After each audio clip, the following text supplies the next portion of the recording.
la famille, que la paix soit sur vous. Je ne vais pas être très long aujourd'hui. Ça va être sans doute l'un de mes lives les plus synthétiques. Mais il est très important que l'on prononce les mots que l'on va prononcer ce soir et que ce soit diffusé comme chaque parole que l'on énonce un peu partout en Afrique francophone, ainsi que dans la diaspora. Je vous laisse vous connecter d'abord et après on va pouvoir commencer. Vous pouvez vous connecter, allez-y, et après on va y aller. Toujours un honneur, un bonheur, une joie ultime de vous retrouver. Un amour infini que j'éprouve pour vous tous, vous le savez. Vous êtes mon plus grand bonheur, après mes enfants bien sûr, ma plus grande joie. Vous êtes ce pourquoi je me bats. Vous êtes ce pourquoi nous nous levons. Vous êtes ce pourquoi nous sacrifions nos vies et nous risquons nos vies. Et nous irons tous ensemble au bout. J'ai vu quelqu'un qui dit « Bonsoir leader ». Non, je ne suis pas votre leader. Je ne suis que votre frère qui a pris la responsabilité de prendre ce qu'il avait en sa possibilité en main, d'accord, afin d'avancer et de tirer notre population vers cette dynamique de l'élévation. Connectez-vous, puis on va y aller. Je lis vos messages. Je vous aime tellement. Vous vous rendez compte qu'on est bientôt, dans quelques heures, on va être 1 million. 1 million sur notre page, c'est un honneur. 1 million de followers. Dans le panafricanisme francophone, c'est du jamais vécu. Ça veut dire beaucoup de choses aussi. Ça veut dire que le message passe. On vient de très loin. À une époque, on avait une audience groupusculaire. Aujourd'hui, vous êtes nombreux, profondément nombreux à nous plébisciter. Nos détracteurs ne touchent pas le millième de ce que nous touchons. Les faits sont là. Connectez-vous, connectez-vous. On va y aller. Bon, vous n'êtes pas beaucoup pour un début, 1900. Je vous laisse monter à 2000, puis après on va commencer. D'accord? Quelqu'un qui dit, tu me matrix trop, Camille. Tant que c'est dans le bon sens, ça va. Je vous aime. Vous savez ce que ça veut dire aimer avec un grand A son peuple? Vous savez ce que ça veut dire aimer son peuple, sa terre avec un grand A? Je vous aime en crever, je vous aime fort. Je vous aime fort. Allez, on commence, on démarre. Quand on parle, c'est important qu'on en parle parce que si on ne le fait pas, les gens ne sauront pas dans quelle direction on va, dans quelle direction le monde va. Auparavant, avant l'effondrement du mur de Berlin, il y avait la confrontation entre deux blocs. Le bloc de l'Ouest, le capitalisme, on va synthétiser comme ça, et le bloc de l'Est, le communisme. Là, encore une fois, on synthétise de cette façon. L'effondrement du mur de Berlin a vu évidemment un courant gagner sur l'autre. Ce courant, c'était le courant du capitalisme qui, dans sa forme la plus ultime, a donné ce que nous connaissons aujourd'hui, le mondialisme néolibéral ou le globalisme néolibéral, qui n'est que l'autre forme de l'occidentalisation forcée du monde dans son orientation de ce que l'on appelle le gouvernement mondial. Un monde qui veut uniformiser le reste du monde, qui veut uniformiser toutes les nations, qui veut déraciner toutes les nations, qui veut les forcer à accepter le schéma proposé par cette minuscule partie du monde pour nous désorienter et quelque part faire de nous des peuples sans âme, des peuples sans culture, des peuples sans spiritualité, des peuples qui se préoccupent juste du physique mais pas de la métaphysique, des peuples qui se préoccupent du visible mais jamais de l'invisible, des peuples qui ne sont pas liés à cette démarche transcendantale, des peuples qui sont en quelque sorte dans une logique de McDonaldisation des esprits, pour synthétiser de cette façon. Mais malheureusement pour ce nouvel ordre mondial, ce globalisme néolibéral ou cette occidentalisation suprémaciste forcée qui se répand un peu partout, il est apparu au cours des dernières années, d'accord, aux quatre coins du monde, au sein des peuples des résistances. Des gens qui disent qu'ils veulent protéger leur identité, qui veulent préserver leur pôle civilisationnel, qui veulent préserver leur culture, qui veulent préserver leur tradition. C'est de ça dont il s'agit.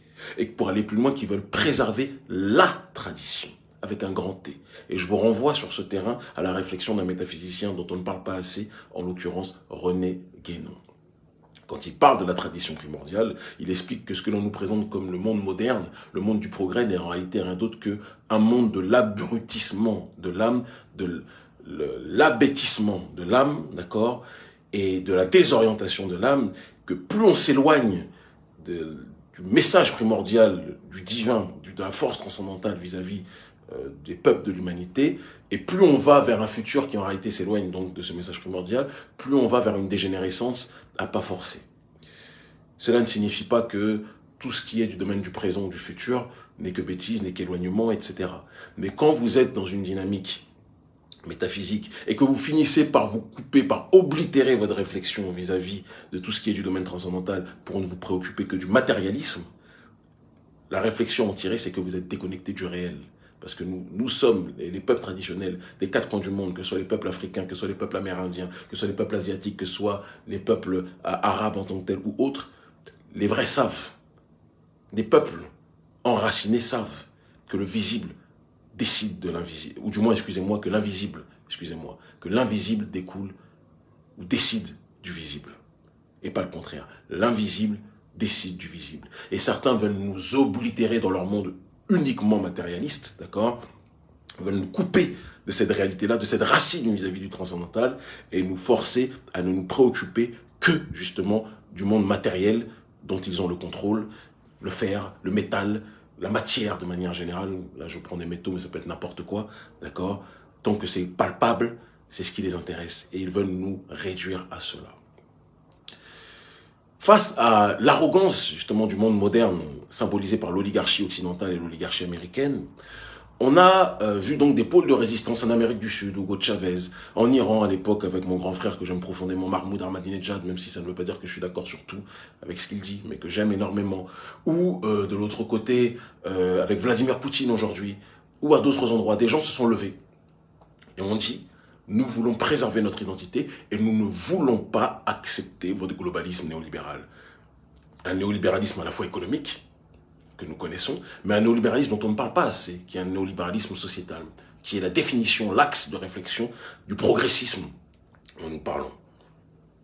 Le progressisme qui nous fait comprendre que, par exemple, un homme aujourd'hui peut accoucher d'un enfant et on nous dit c'est le progrès. Mais on n'est pas tous d'accord avec ça. On n'est pas obligé d'être tous d'accord avec ça. D'accord ? Ça ne veut pas dire qu'on ne doit pas respecter les diverses réflexions ou sensations de l'être humain. Chacun a le droit de vivre comme il le veut, comme il le doit.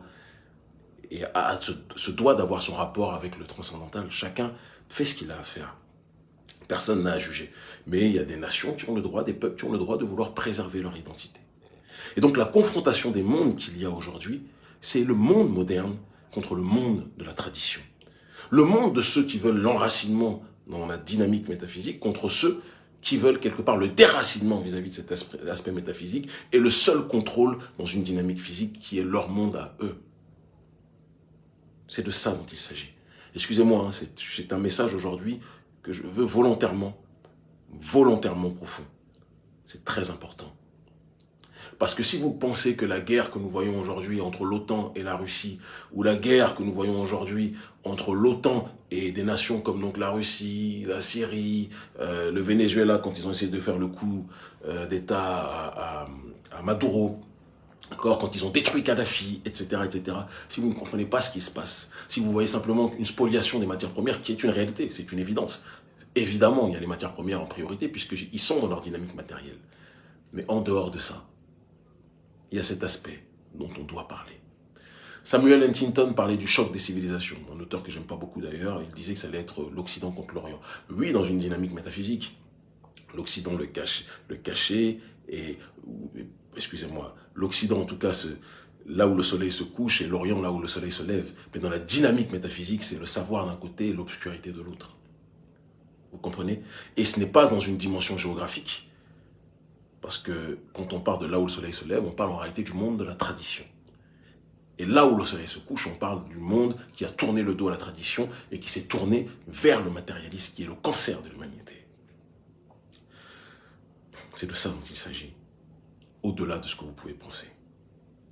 Je demande à chacun de réfléchir sur le monde dans lequel il veut vivre.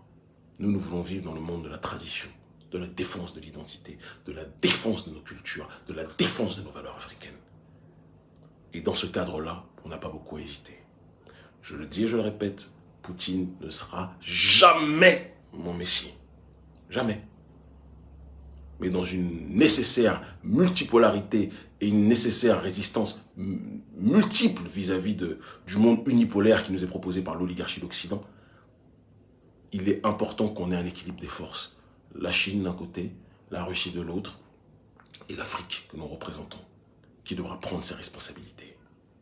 C'est de ça dont il s'agit. C'est à cela que je vous demande de cogiter. Réfléchissez bien. Je vous aime fort. Cogitez bien. Le monde qui tourne n'est pas le monde que les médias occidentaux vous montrent, ni que les médias tenus par les serpillères africaines de l'oligarchie d'Occident nous montrent. On a des dirigeants qui sont tenus en laisse aujourd'hui par l'oligarchie occidentale. Ils ne sont même pas des dirigeants, ce sont des entités dirigées. Je ne les calcule même pas. Mais réfléchissons bien à tout ce qui se passe là. Parce que ça a un sens profond. Et la France, dans sa dynamique, est un chevalier justement de ce monde matérialiste propagé aux quatre coins du monde. Et nous devons défendre notre identité. Poutine n'est pas la forme la plus absolue de ce que nous voulons, de la démarche de la défense de la tradition, même si dans sa dynamique orthodoxe sur un certain nombre de points, il y a beaucoup de choses sur lesquelles il est bien plus proche de la logique de la tradition que l'Occident dégénéré que nous connaissons. C'est important aussi de le concéder. Mais nous devons nous centrer sur nous-mêmes, regarder ce qui se fait autour de nous, observer les rapports de force et réaliser que ce que fait Poutine aujourd'hui, c'est un caillou dans la chaussure du nouvel ordre mondial. C'est de ça dont il s'agit. Je vous aime. Analysez, lisez, étudiez. Il y a quelqu'un qui me dit, un ignorant qui dit Poutine fait partie de leur game. S'il faisait partie de leur game, ils ne seraient pas tous en train de craquer contre ce dernier. Je le redis, ce n'est pas notre messie. Mais Poutine est un caillou dans leurs chaussures. C'est tout ce que je dis. Comprenez ça. Je vous aime fort. Putain, si vous saviez. L'Afrique libre ou la mort, nous vaincrons en comptant sur nous-mêmes, mais en observant le monde tel qu'il est. Ils finiront par comprendre. Je vous dis à bientôt. Restez connectés. On est concernés. Les vrais le savent.